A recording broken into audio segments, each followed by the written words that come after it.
All right, so Matt, I learned the other day how to turn the sofa in my living room into a sleeper sofa pretty quickly. Yeah, you just lay on it. I just told Ashley to calm down. And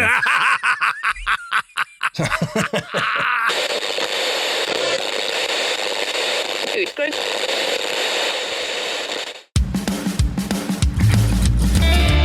Good evening, everybody, and welcome to the Graveyard. Thank you for joining us tonight. My name is Adam. And my name's Matt. Now, pull up a tombstone or settle into your casket and get comfortable because this is Graveyard Tales. All right, everybody, here we are again. Matt, how you doing tonight, brother? I'm doing pretty good. Good. How about you? Oh, I'm doing all right. I won't get into it, but if you're watching video, this little brace on my hand, I can't say I'm doing great. So He's got a work-related injury. I do. I'm going to call it that. The sad thing is my boss is a jerk and does not listen when I complain. And won't pay workers' comp. Won't pay workers' comp, won't give me time off, won't listen to me complain. All right. So before we get into it, we'll say go check out the Podbelly Network at podbelly.com. We're happy to be associated with them. They would listen to me if I wanted to complain, unlike my boss. But they have a list of shows that we're happy to be associated with too. And they have some tips and tricks on podcasting. Think you're going to find something on there that you will like. While you're on the internet doing your thing, go and check out our sponsors. We have in our show notes, we always have the vanity code, click the URL. You can go over there. And if we have a promo code, it's in there too. Very easy for you. Just click the link. I've always hyperlinked it so you can jump right over, get you something from one of our sponsors. And, I don't usually pitch anything in about this, but I've got to say, we have got some really incredible sponsors and the deals for what they provide. Mm-hmm. I'm like, look, I get it. You're like, another this % off or whatever. I'm telling you, go check them out because there are some fantastic deals to be had for some incredible things. Right. We have really got some, knockout sponsors right now. Right. We do. We're enjoying them. And like we've always said, Matt and I are not going to take a sponsor and take their money if we don't believe in the product. Yes, they are paying for a spot on the show, but Matt and I are willing to say no to sponsors. We have many times because we don't believe in the product or we don't like the product. Yeah. And so if we do an advertisement for this company, that means we use them, we like them, and we know that y'all will too if you try them. So also go over, check out patreon.com/graveyard tales. Sign up to become a patron. We've got 3 different levels, 1, 5, and 10. And all of our levels get a bonus episode a week. We might miss one here and there throughout the year, but it's very rare. But you will get a bonus episode a week. And then our 5 and 10, if we run an ad, y'all get the ad-free audio and video versions for being a patron. And our $10 also gets the audio and video version of our second show, Side Quest. And Matt and I are loving doing Side Quest. It's a lot of fun. And hopefully, on another note, by the time you're listening to this episode, let Matt and I be the last to say Happy New Year to you. Because we're about a week and a half in now. And so hopefully we are the last ones to tell you that. That's right. We won't be. Probably not. You'll get it in like February or something. Mm-hmm. But anyway. Somebody you hadn't seen for several weeks, they're like, oh, Happy New Year. Dude, that was 2 months ago. Shut up. That's right. Adam and Matt already wished me Happy New Year a week and a half late. So I've got my fill of it. But all right, Matt. So that's all I've got for the housekeeping. So why don't you tell us, what are we talking about tonight, brother? All right. So tonight, we're talking about a body of water. And I got doing this research, I got to thinking, if you consider a body of water to be haunted, there's got to be a reason, right? I mean, right. That's not that well, it's out of the ordinary to say the least. But since this particular body of water has been formed, 500 people have died there. Which is wild. And nearly 200 since 1994. Wow. So 200 people have died in this lake in the last 30 years. Yeah. Okay. I lived on a lake for about 8 years. Mm-hmm. And it was a rarity. 200? Give me a break. Yeah, I lived off of Percy Priest for several years, and you might get 2, 3, averaging 2 or 3 a summer. Yeah. Out there. But you didn't get like 100 a year. It's crazy. So you're probably thinking, all right, get to it, Matt. What body of water is this? Is it Loch Ness? Is it, Niagara Falls? Lake Baikal? No, it's Lake Lanier in Georgia. Yeah. Here in the U.S. It's just, it's way out of the ordinary for the oddities that occur there, for the number of deaths, because the other lakes around it don't have near those kind of numbers. Right. And you would think it would be an area thing. If it's just a normal occurrence for that area, then all the lakes around there with similar geography would have the same amount. And that's not the case. Yeah.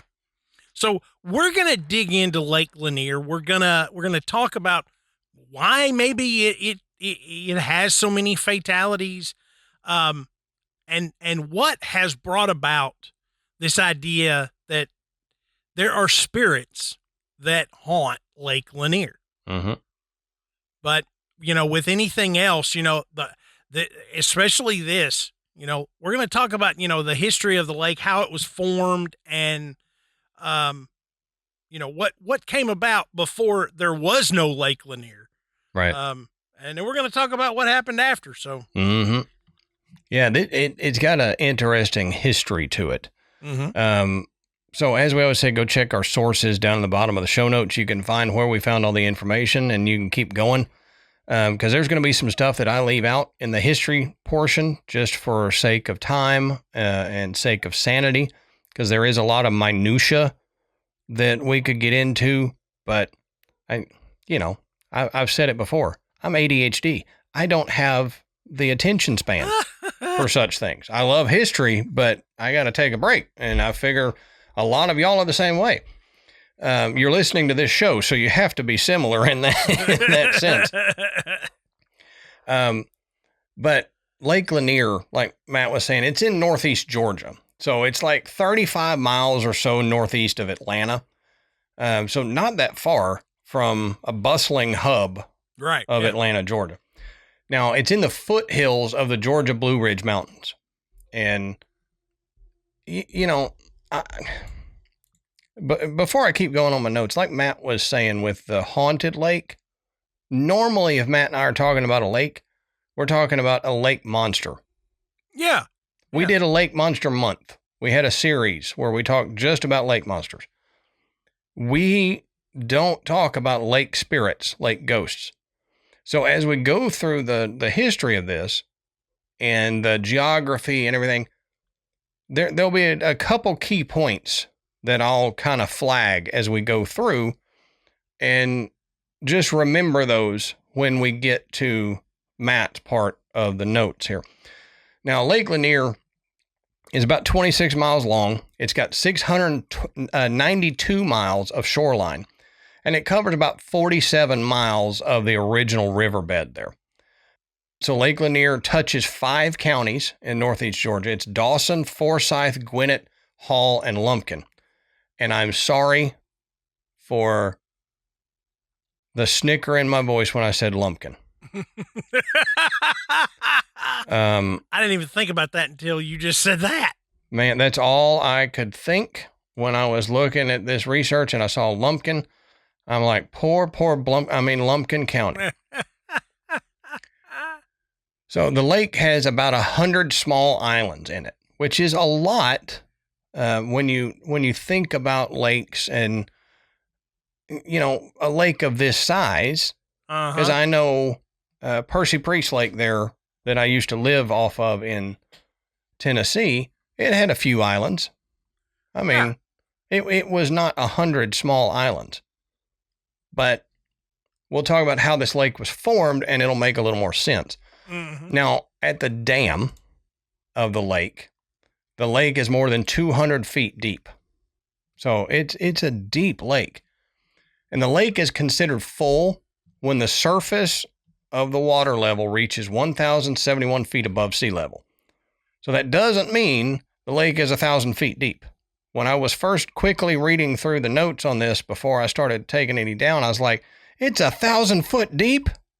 No, it's about 200-ish feet, yeah. But it sits at 1,000 feet above sea level. But that shows you how dumb I am that the first read through, I thought it's 1,000 foot deep. Jesus. Yeah, no kidding. Now, Lake Lanier is named after the Army poet Sidney Lanier. Now, in its place, before Lake Lanier was created, there was a small lake there on the Chattahoochee River called Dunlap Dam. And they completed the working of Dunlap Dam in 1908. But before Lanier was built as well, the land on which Lanier was built actually was a thriving community known as Oscarville. Yeah. So Lake Lanier sits in the place where the town of Oscarville sat. Now, in the early 20th century, Oscarville, it was a historically black town that was bustling with people. There was about 250 families in this small town. Not 250 people. It was a small town and it had 250 families. So this town was hopping. There was a lot of people living in this small town. People knew the town because of the farmland and the local businesses that played a huge role in the culture and economy of this community. It was a farming town. You know, they had a lot of people there with local businesses that sold stuff from the farms and the ranches and stuff like that, selling local goods. But for the building of Lake Lanier, congressional approval was needed. And it came in 1946 with the River and Harbors Act. And it covered waterways across the entire country. Now, Congress appropriated money for new projects that included $45 million for Lake Lanier. So, think about that, 1946, and they approved $45 million. How much would that be today? Like, think about that. A lot more. It'd be a whole lot. And there's people out there Hundreds going, of millions. They're going, dummy, it would be this much. Well, yes. Wow. I should have looked it up, but I didn't. I was stuck on the fact that $45 million in 1946 was a lot of money. Yeah, that's right. Now, 56% of this budget went on the design and the construction of the lake. 44% was spent to buy up the necessary land and relocate families. So you see what's happening. Mm-hmm. The government is going to buy up the land in Oscarville, pay these families money, and then relocate them so that they can put the lake right here on the Chattahoochee River.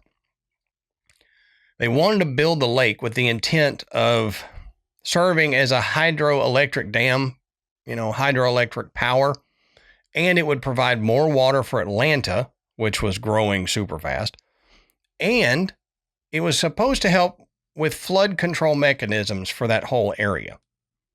So this project that they were working on, they were going to call it the Buford Dam Project.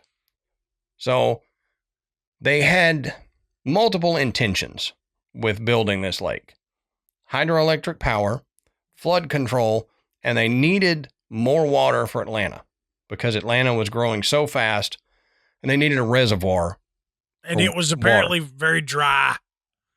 We Yeah. need more water. Yeah, we need water.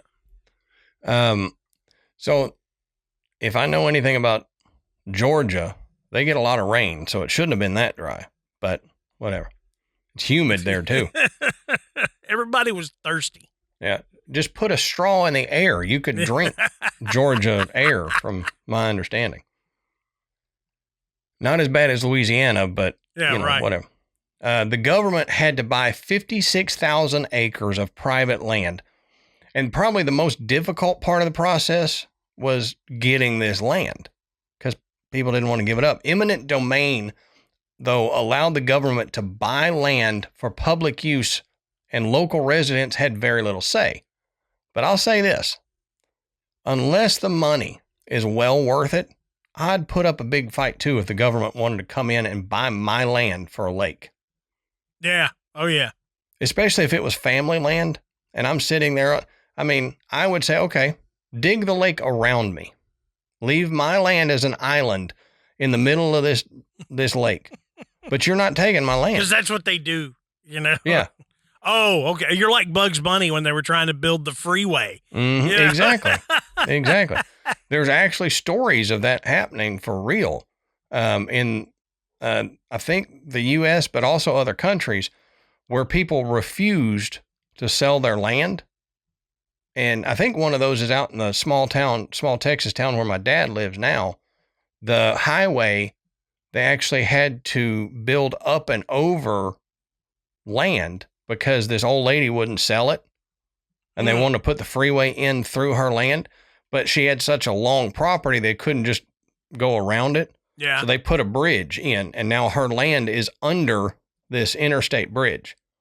They're like, well, we'll show you. And so they just kind of built it over. But which would suck.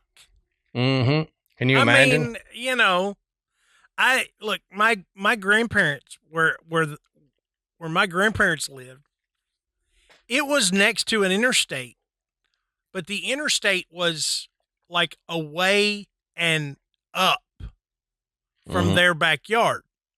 It was kind of an odd looking backyard. I mean, you pretty much just could look into the backyard, big backyard, and then look up, and there you saw the interstate. And it was loud then. I mean, it wasn't like you can't hear the television. Right. But the closer they get, the louder it gets. And if you've got a house that their interstate's going over, it sucks. You might as well live at the airport. Yeah, just constant noise, day and night. Rush hour. I mean, can you imagine? You got a bridge going over your land.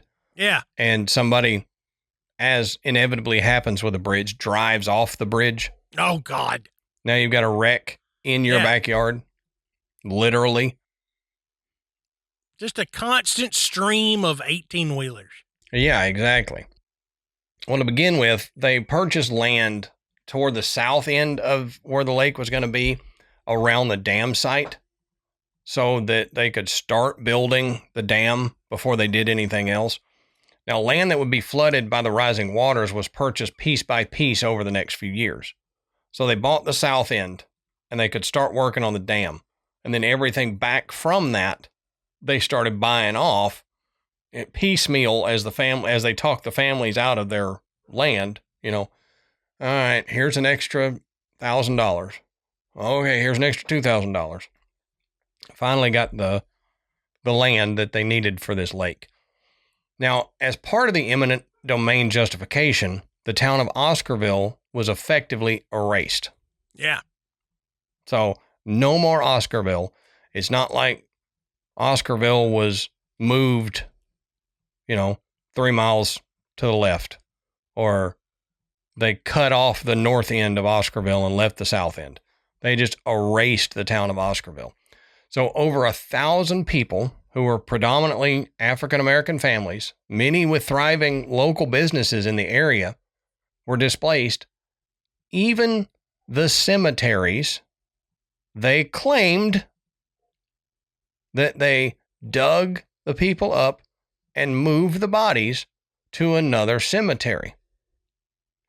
Here is one of those flag moments that I was telling you about to keep in mind for when Matt starts talking about his part. First of all, do you think they took the time to dig up these hundreds, maybe thousands of bodies in this cemetery and move them all? And if they did, what kind of repercussions would that cause? Mm-hmm. But we'll just wave the flag here and say, keep this in mind when Matt starts talking.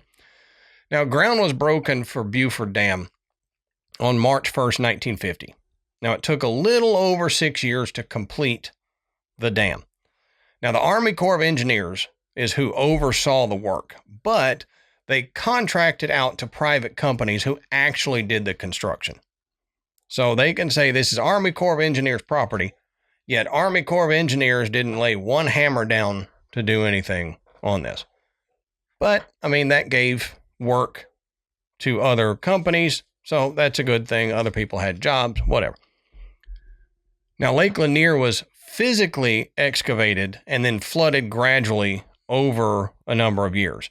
On February 1st, 1956, just 1 month short of 6 years after they started building it, they closed off the dam and started letting the lake fill. Mm-hmm. So it took 2.5 years for the lake to get to full pool, which that was like 1,067.77 feet. So, you know, like I was talking about the height above sea level and everything. So that's where they wanted it to get. That took 2.5 years for the dam to back up the river enough. Now, that seems like a long time, but I know that it's just how fast the river's flowing, how much water comes through the river at, you know, over a month. I get that. But when I think of the Chattahoochee, I think of more water than that. But I know it's a slow moving river. But, you know, 2.5 years just seems like a long time. I know that's just my brain that is not comprehending how long it takes. But I would think at the end of the year, it should be half, you know, 3/4 of the way full, almost there. Yeah, it didn't fill up like a bathtub. Right, You know, right. They were still they're standing around watching the water come up, you know. They're still having to release water, so the rest of the river, I get all that, you know, so it's a slow backup. But it just seems, it seems like it should go faster, you know. Because, I mean, they say way down yonder on the Chattahoochee, it gets hotter than a hoochie coochie. So you would think, I don't know. I had to throw that in since we were talking about the Chattahoochee. That has nothing to do with what we're talking about. But. Yeah. So okay.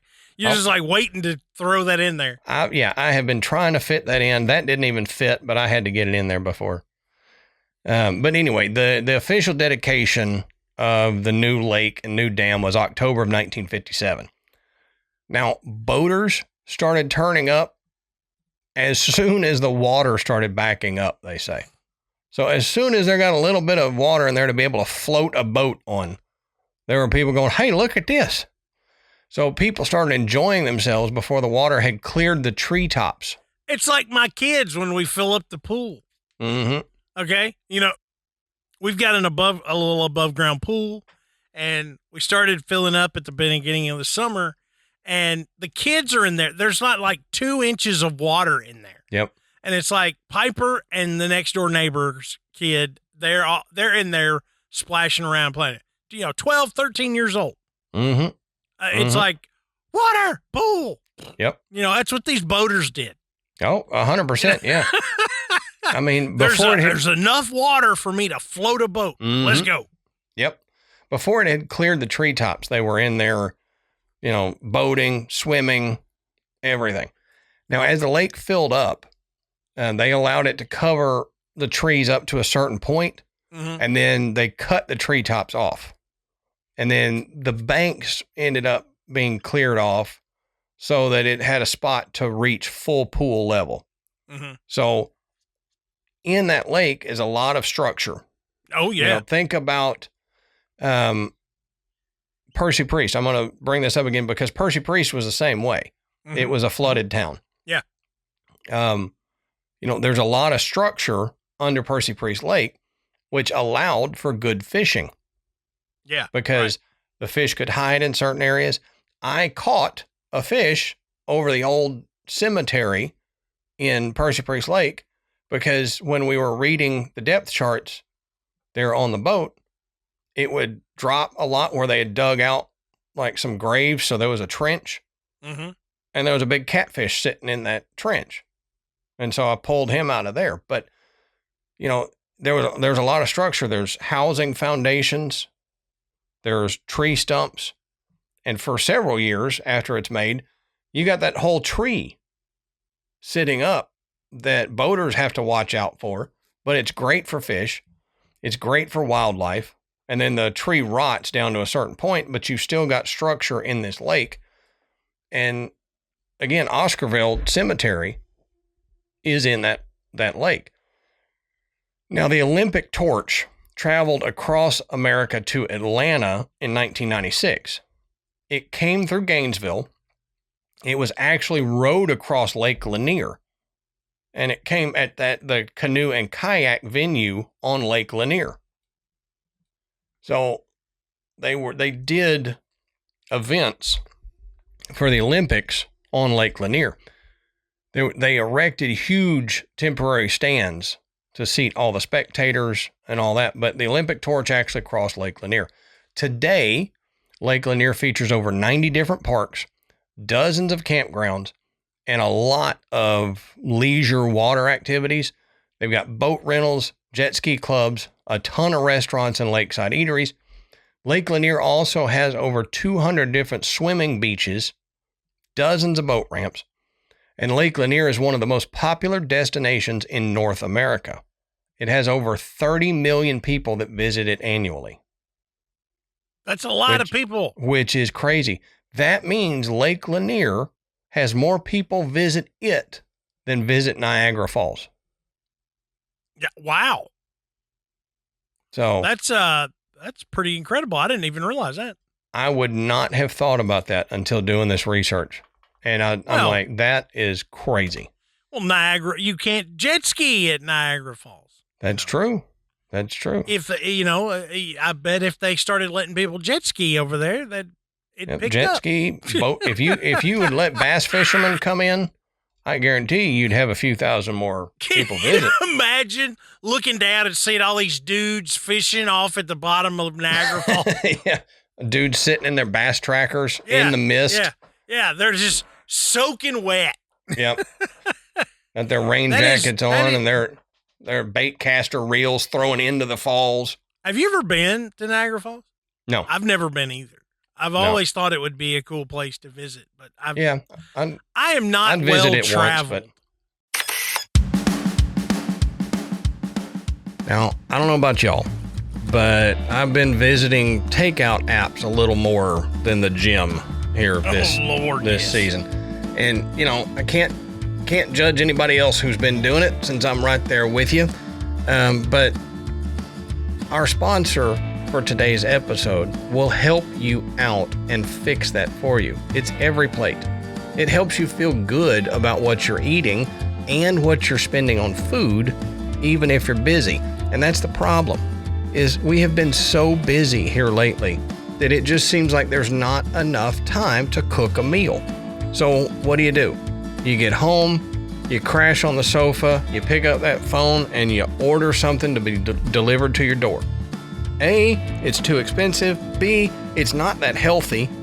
And C, you can do it at home in a short amount of time if you just get EveryPlate. And I promise you, it's good food.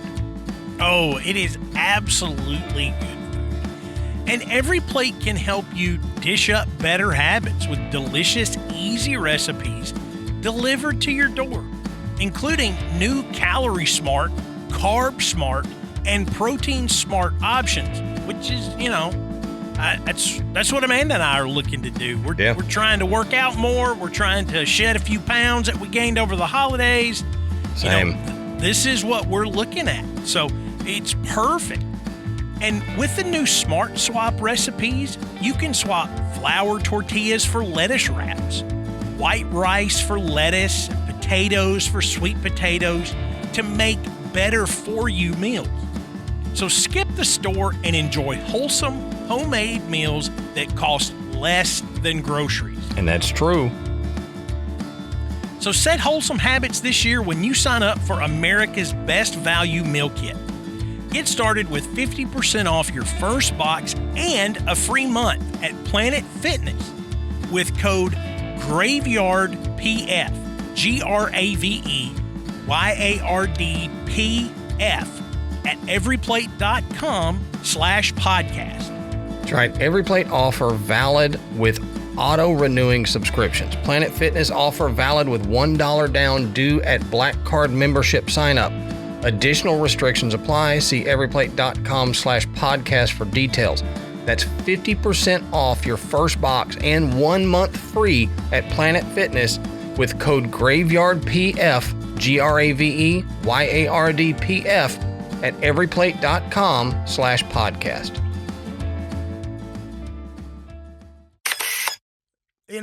That is one thing I when I have the ability to retire, that is one thing I hope to rectify is I want to travel more. Since marrying Ashley, I have become more well-traveled because her and Michael would travel a lot when he was younger. He's been out of the country. His dad, on the other hand, has not been out of I haven't left the country. So I feel a little behind on this, but I'm telling you, I've been to Yellowstone and he hasn't. So there. My sister and brother-in-law and my nieces, I'm jealous of your sister. They are like Carmen Sandiego. Mm-hmm. I mean, they have been all over the world. It is incredible. The places they've been and the stuff they've seen. It is amazing. And they send us all the pictures and stuff while they're there. And it's almost like, where are they today? Yeah, right. They just randomly send you pictures and you're like having a guess. Right. What country they're in. We've done that. We're like, it looks nicer than where I am right now. Mm-hmm. Is this Brazil? Are you in Brazil? Yeah. Spain? Maybe. Yeah.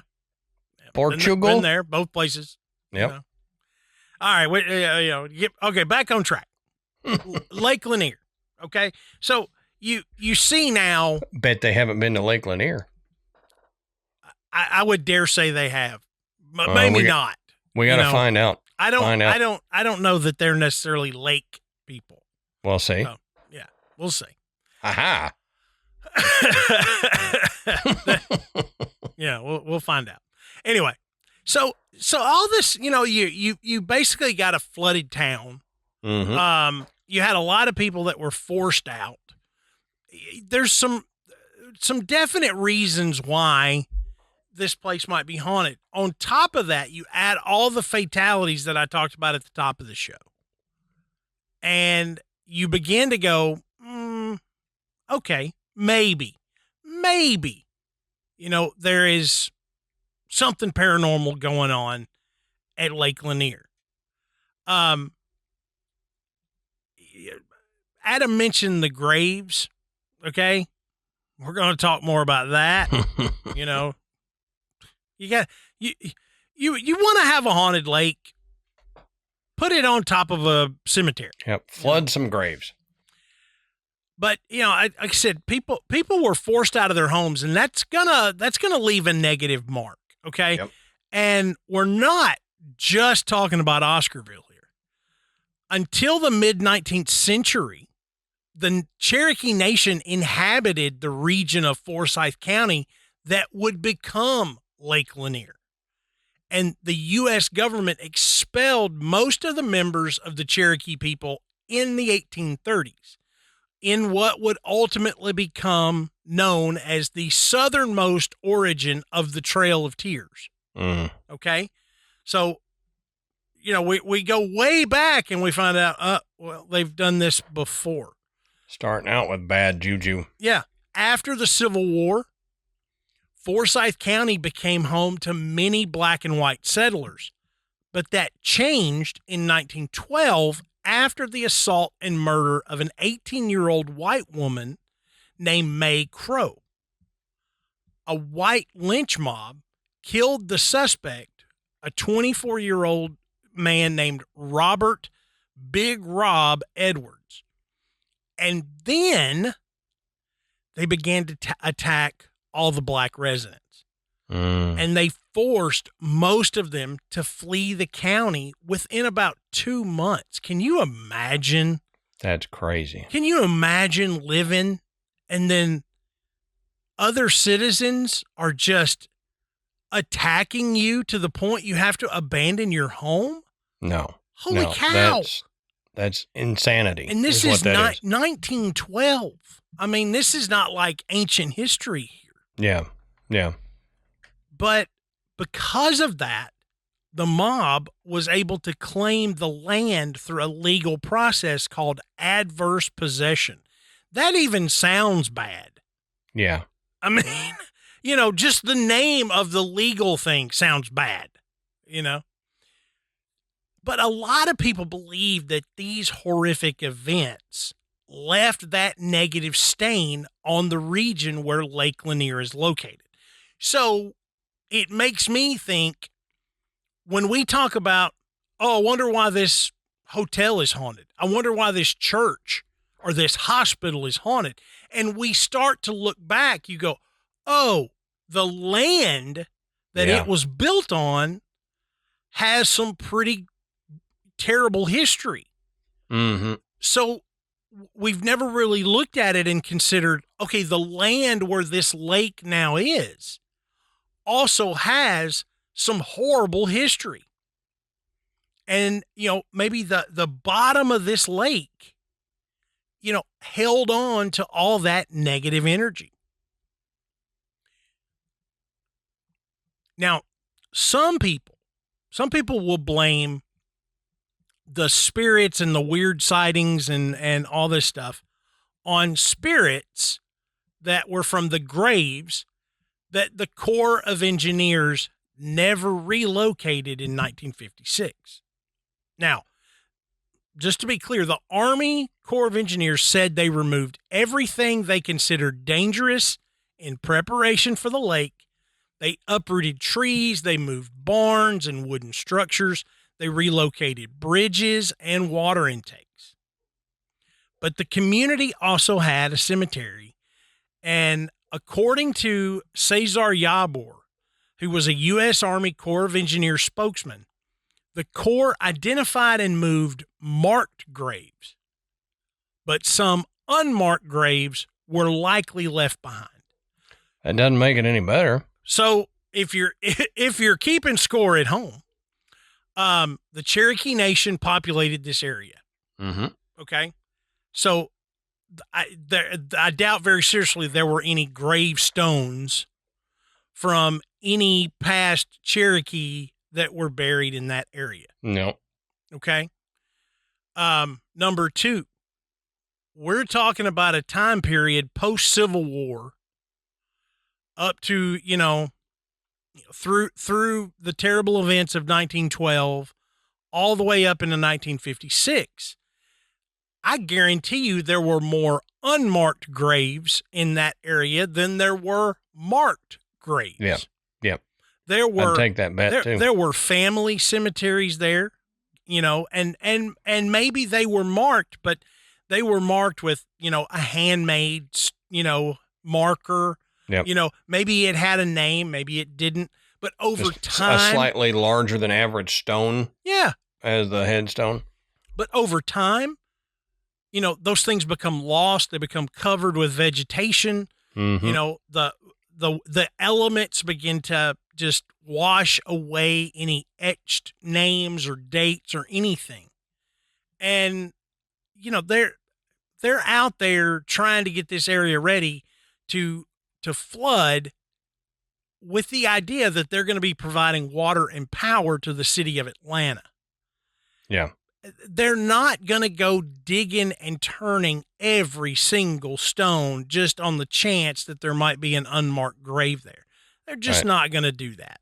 And they didn't have GPR at the time to be able to run over and go, oh, yeah, there is a grave here. So unless somebody was out there telling them, this is a grave site, there's 4 bodies here that would need to be relocated. They belong to this family. They weren't looking. They were looking at this cemetery. Here's marked graves. We're going to move these people and notify these families and, whatever. But all this other stuff, they were kind of like, well, we didn't know. And, and they didn't know. And if they did, they could still claim that they didn't know just for time saving stuff. They would just go, I didn't know. And you're like, but I told you 2 weeks ago. No, you didn't. And just move on. Yeah. I mean, all they have to do is put up the appearance that they're moving as many graves as they can. Yeah. And then they're good. Adam, do you make New Year's resolutions? Yeah, for the most part. Yeah, I kind of do too. And one of the ones I make every year is to save more money. Mm-hmm. And it always seems like by the end of the year, I have completely failed on it. But I found an app that is really great at helping you save. And now they're a sponsor of the show. Yeah. And that's Acorns. Yep. And, it's really cool because I don't really know anything about investing or making my money work for me or giving my money a chance to turn into more money. Yeah, me either. I really don't. That's with Acorns, it's okay. You don't have to understand all of that. It helps you take even your spare change and it takes that money and gives it a chance to make you more money. Right. And when I used it before, I was thoroughly impressed, but just like everything else, I kind of let it go by the wayside. But now I'm back. Yeah. And with 2025 here, I'm looking forward to being able to keep that resolution this year. Right. And Acorns makes it easy to start automatically saving and investing so your money has a chance to grow for you, your kids, and your retirement. You don't need to be an expert. Acorns will recommend a diversified portfolio that fits you and your money goals. You don't need to be rich. Acorns lets you invest with spare money you've got right now. You can start with $5 or even just your spare change. And you don't need, it's not going to take a bunch of time either. You can create an Acorns account and start investing in about 5 minutes. Yeah, it's super fast. So basically, Acorns does the hard part so you can give your money a chance to grow. And like Matt said, it's super simple. We're doing it. We're letting our spare change work for us. And if we can do it, we know y'all can do it because we're not as investment savvy as other people, and we are able to make Acorns work for us. Now, all you got to do is head to acorns.com/grave or download the Acorns app to start saving and investing for your future today. Paid non-client endorsement. Compensation provides incentive to positively promote Acorns. Tier 1 compensation provided. Investing involves risk. Acorns Advisors, LLC, an SEC registered investment advisor. View important disclosures at acorns.com/grave. The quote from this guy is, while the Corps made every effort at the time to locate unmarked burials, the limited capabilities of the time made it probable that unanticipated finds of human remains were possible, whether from the antebellum and Civil War periods or of the Native American origin from pre-colonial and ancient times. So they're saying exactly pretty much what you and I just said. We guarantee there were some there. Now, we talked about the number of deaths that have occurred. Like over 500, 200 since 1994, and I'm not even sure that number has got to be higher. But Lake Lanier is no stranger to tragic deaths. But 7 deaths in a single day, that's pretty shocking. Yeah. And this day was known as the deadliest day in the history of Lake Lanier. 7 members of 2 Gainesville, Georgia families passed away after their station wagon crashed down a 30-foot embankment and plunged into the lake on Christmas Day, 1964. Why does this horrific stuff happen on these holidays, like Christmas? I mean, that's just... I know. There, so much stuff happens on holidays like that. I think it could be that people they're enjoying themselves a little too much. Maybe. Just people traveling that might not normally be out on the road. I mean, now. Mm-hmm. But according to the reports, the car clipped the guardrail and hit a power pole so hard that it snapped in half. Some passersby and divers from the fire department jumped into the cold water to help, but visibility was nearly zero. Mr. and Mrs. Johnny Brown died in the accident, as well as 3 of their 4 children. Mr. and Mrs. Billy Rogers also lost 2 of their children. And according to Mrs. Rogers, the 2 families had been headed to an orchard to pick apples for Christmas dinner. So, a big tragedy on a big day, it's going to leave a mark. Yep. This one I found was really interesting. So, a man named Kelly Nash disappeared on January 5th, 2015. His girlfriend, Jessica Sexton, informed police that Nash woke up at 4 a.m. that morning in their home in Beaufort, Georgia. He was coughing, sneezing, and generally not feeling well. When she woke again a few hours later, Nash was gone. His truck, wallet, and cell phone were left behind. The only thing missing from home was a 9mm handgun. Family, friends, and authorities tried everything to discover what happened to Nash, including offering a $50,000 reward. The only evidence found was a surveillance video from a local gas station recorded the night before his disappearance. And in that video, Nash picked up a few items while on the phone with his girlfriend, but the recording showed nothing unusual. A fisherman found Nash's body in Lake Lanier on the evening of February 8th, 2015. Okay, so a month later, he was wearing the same pajama pants and dark shirt he'd had on in the surveillance video. Authorities discovered a gunshot wound on his body, but ruled his death a drowning. After a month-long search, Alan Nash said of his son, he saw what he wanted in life. He had figured it out and was working to get there. Strong relationships were what he wanted in life. Kelly wasn't driven by money, but by doing things the right way. So, either way that Kelly Nash lost his life, it's tragic. Mm-hmm. And it happened there at the lake. So it says they found a gunshot wound on his body. You would immediately assume somebody gets up, leaves the house, takes the gun, and leaves all their personal belongings. And that they were going to at least attempt to take their own life. Right. But it doesn't say that. It doesn't say that it was a suicide. He was found in the lake with a gunshot wound, wearing pajama pants. Why? Right. Why in the world? I mean, he was obviously sick.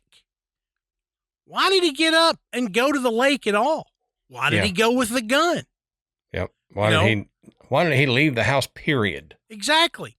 And it sounds like from his father that this wasn't a guy that was suffering from, any type of mental illness or serious depression.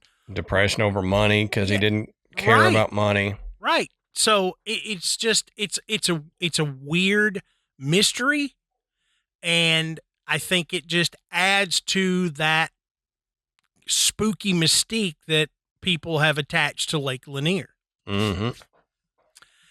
And here's another weird one, Adam. You might have come across this. There is a surprising number of boat fires and explosions. I saw around something Lake about Lanier. that. Yeah. Yeah. On Mother's Day in 2021, the Coleman family couldn't start up their boat after refueling. The engine just wouldn't turn over. They said, "We've never had a problem with this boat before," said Steve Coleman. "I tried it one more time and just bam." Coleman's teen son, Gunnar, and daughter, Taylor, received extensive burns that required an airlift to the hospital. Dang.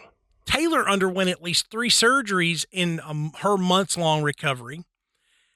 And then another boat fire took place just 2 months later on July 3rd with 2 adults and 2 children on board.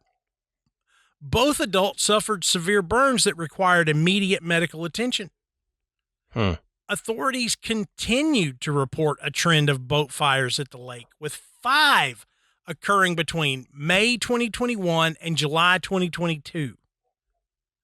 A fire broke out at Lake Lanier's Sunrise Cove Marina on July 11th, 2022, and destroyed 3 boats. It says for all of these and many of the other boat fires, officials were not able to find an immediate cause. That's weird. And because these fire officials are good at dissecting, fire and how fire works. Yeah. And I mean, they've got degrees on fire behavior and the chemistry of fires and all that stuff. And these fire inspectors pretty quickly normally can say, oh, this was accident, intentional, here's where it started, all that. So for them not to be able to find a cause on any of those, that's weird. Yeah. And what's funny is I lived right on Old Hickory Lake. Mm-hmm. And I moved there about 25 years ago. And the marina that was there had a restaurant, and years before it had caught fire and burned. Okay. And so they never reopened the restaurant. While I was living there, there was another boat fire, that caught like 2 or 3 other boats, and it was a pretty significant one. Now we're talking probably 15 to 20 years between these 2 major fires at one marina. It's just not something that happens in clusters like that. Right. Okay. Because here's one thing that you don't necessarily think about when you hear these numbers is when there's one boat fire, what does everybody do that has a boat? Yeah. They check their boat. They go out, and they check on their boat, and they make sure that they've taken all the necessary precautions to prevent a fire on their boat. Mm-hmm. Whether it's fuel storage, whether it's, flares, whether it's firearms, whatever it is, they've got a fire extinguisher. They know it's charged. It's been serviced. It's one of those things. It's like if you ever have someone that in your town that loses their home to a fire, okay, the sale of smoke alarms and things like that go through the roof. Yep. Because it's just that it's a terrible, terrible wake up call to everybody else going, this could happen to you. So that the people around that area were probably doing that after, the first one. Mm-hmm. Where did all these other ones come from? Yeah. You know, it's just strange. And like I said, nobody is saying a ghost did this, but it's just weird enough that it makes you wonder, is there enough negative sludge at the bottom of that lake to attract these negative events, these horrible events, because of what had happened there in the past? Mm-hmm.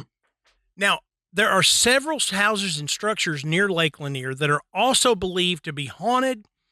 I tried to dig around and find some specifics. I couldn't find like anything that said, hey, this is, you know, East Montgomery Church and it's supposed to be haunted. I didn't see anything like that. But people that live in the area have reported things like footsteps in their homes, slamming doors, shadowy figures moving around. And a lot of people attribute these hauntings to the spirits of those that were displaced by the lake's creation, or people who died in the water. Yeah. So, talking about people that died in the water, it has brought out a couple of pretty famous ghost stories. Okay. And the most famous ghost story that comes out of Lake Lanier is that one of the Lady of the Lake. Now, in 1958, two friends, Delia Mae Parker Young and Susie Roberts, left a dance. After getting gas and skipping out on paying for it, they skidded off a bridge while crossing the lake and disappeared.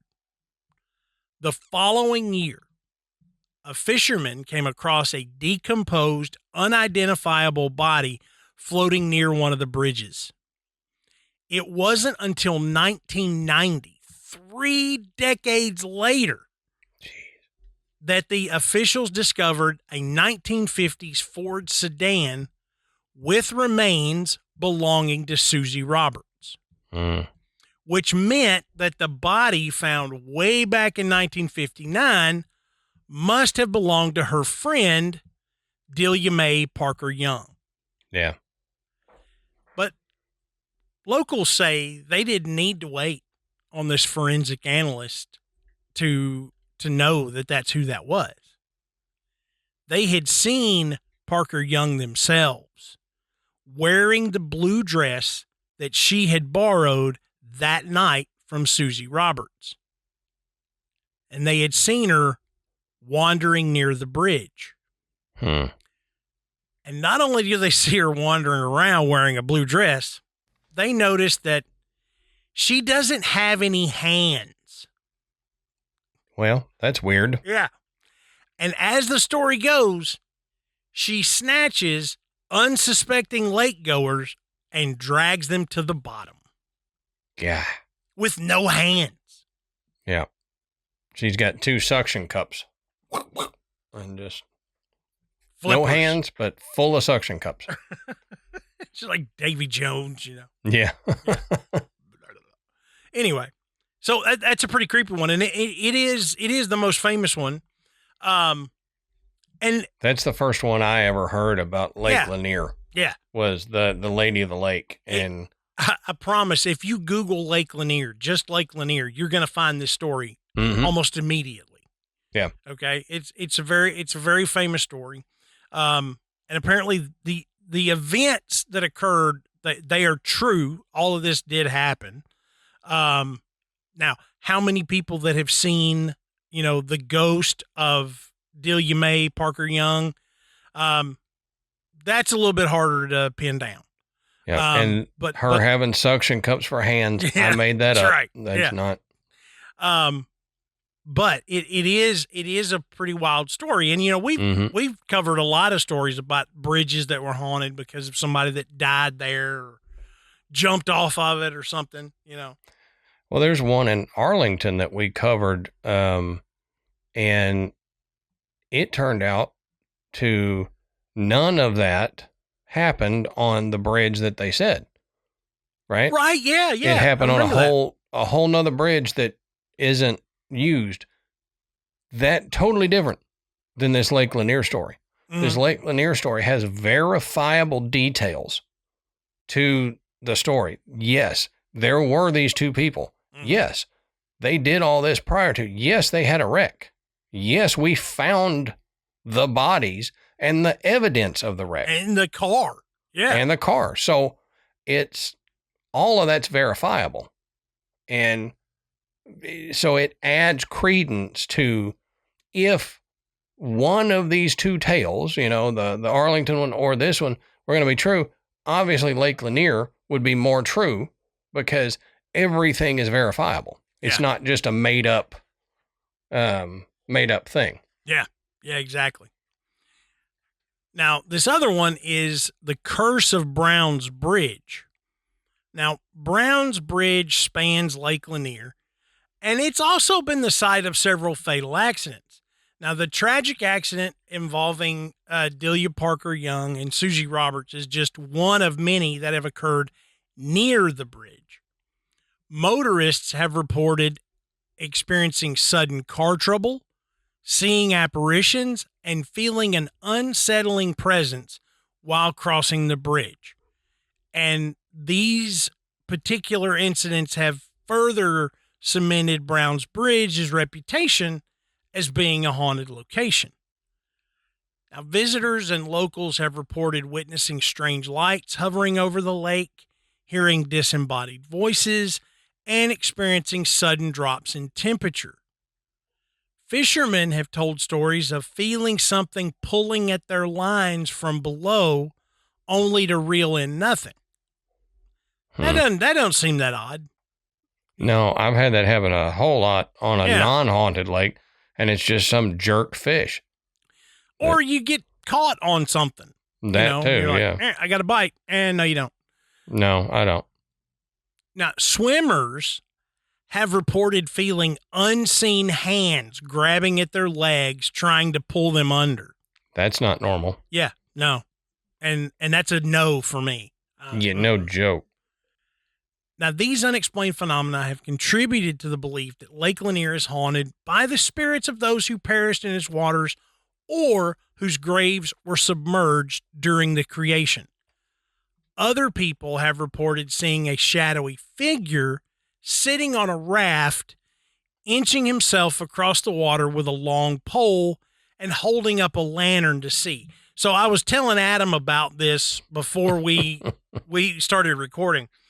And I was like, so we know they're not seeing somebody doing this because that would be one hell of a long pole to get to the bottom of Lake Lanier. That is a 210-foot pole that this guy is using.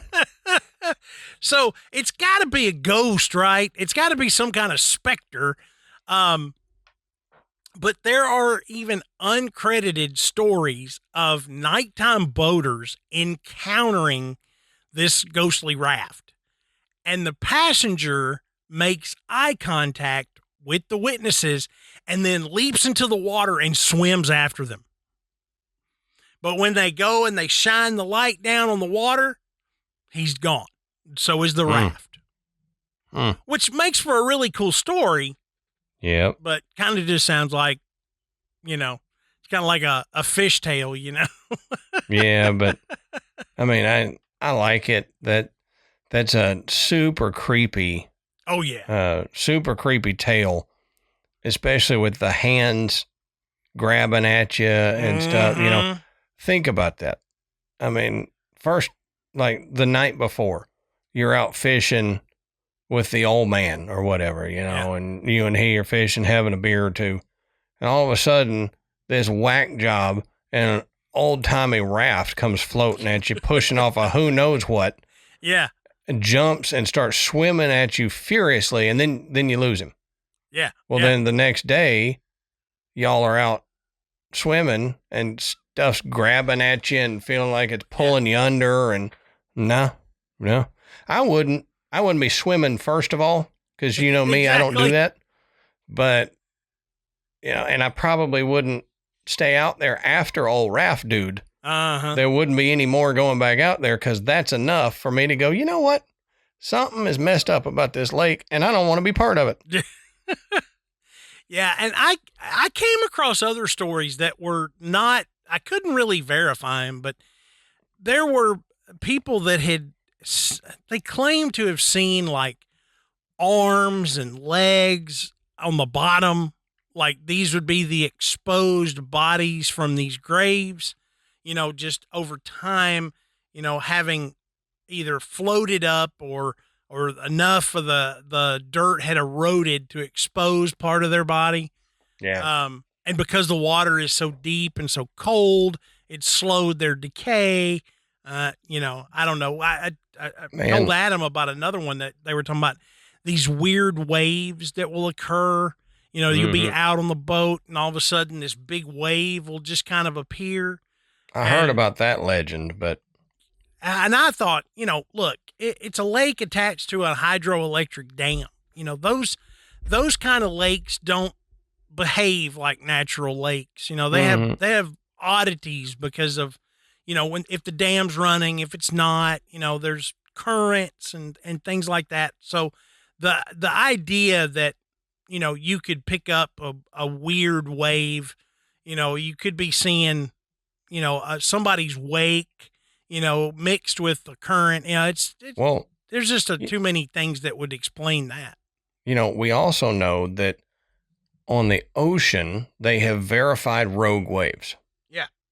That used to be just an old sailor's tale. Nobody believed them about these crazy large waves out of nowhere, capsized boats. Well, now we know for a fact rogue waves happen. Mm-hmm. Well, then think about a lake that has shores with wind.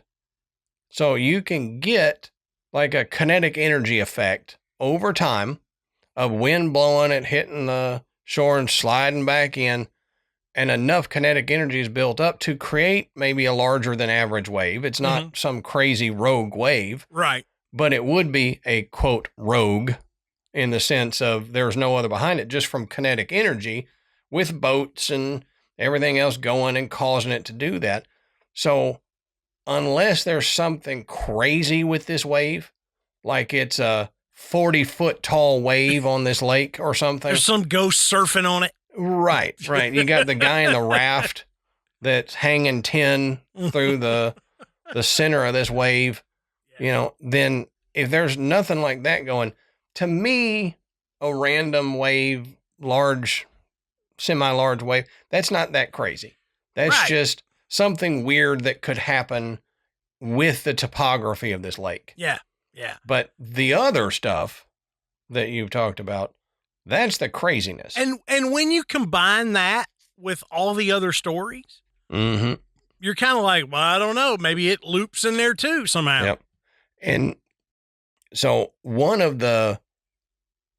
thing I heard, and I didn't find it in a lot of research, but I heard some people talking about it. There is a cemetery that it borders the lake. Like it's not right on the lake, but you have to walk through some woods and then you end up on the lake. This cemetery was supposedly where they moved a lot of the bodies that they dug up from Oscarville and moved to this. The Lady of the Lake has supposedly been seen walking through this cemetery. So there was a paranormal group that was out there, and they kept getting these things that kept drawing them into the woods from this cemetery, drawing them further into the woods. Sounds, stuff, whatever. They ended up walking out on the shore of Lake Lanier. And obviously it's for the show. They were like, oh, we must have been drawn to this lake. But what if that's true? Yeah. If they moved all these bodies that they did move, obviously they didn't move all of them, but the ones that they did move, their final resting place has been messed up. And you then moved them to this cemetery that is pretty close to their original one. So there's got to be a tie-in from all that land between the lake and this new cemetery and everything. So the Lady of the Lake that that you talked about, I have heard is more transient than just on the lake. Like she's seen on the lake and then she's seen shoreline and to this cemetery that's not too far from the lake, the current day lake. Yeah, I did not come across that particular thing, but that's pretty interesting. I mean, there's just so much weird stuff going on that you can see why people would believe this lake is haunted or it's cursed or something. Going all the way back to the expulsion of the Cherokee Nation there, and all the events leading up to the present day. Yeah, it's had its share of weird events. So the land that Lake Lanier encompasses today has had one of the highest amounts of negative stuff happen that we've talked about. Yeah. There's been a lot of bad stuff happen on the lands that we've talked about, but compiled into one area, this place has a ton of negative paranormal sludge that could still be hanging around, that could be stirring the pot. And we've talked a lot in the past about moving water being a conduit for paranormal activity. If that's the case, then you have this conduit running right through the center of a paranormal sludge-filled pot, and it's just stirring this up. So to me, if there's going to be a haunted lake, Lake Lanier is going to be it. Yeah, exactly. Yeah, I agree. But what do you guys think? Maybe you've got a story from Lake Lanier. Maybe, you grew up in that area or what you visited and you heard some odd legends or something about it. Did you meet suction cup hands in the blue dress? Right. That's right. Did she lock on like either side of your head and then try to drag you in? Let us know. And the best place to do that is in our Facebook group. Jump in there. It's a private group. Everybody in there is cool. They just want to hear these great stories, and that's, and we know that's a the good two place people to that interact. aren't, so we got our eye on those two. That's right. But don't forget to go check out our website, which is graveyardpodcast.com. And there you can find links to purchase Graveyard Tales merchandise. You can listen to the show and you can become a patron. And thank you to everyone who has donated to the work that Adam and I have done for all these years. Pretty wild. Yeah, it is. Until next time, we'll save you a seat in the graveyard. See you soon.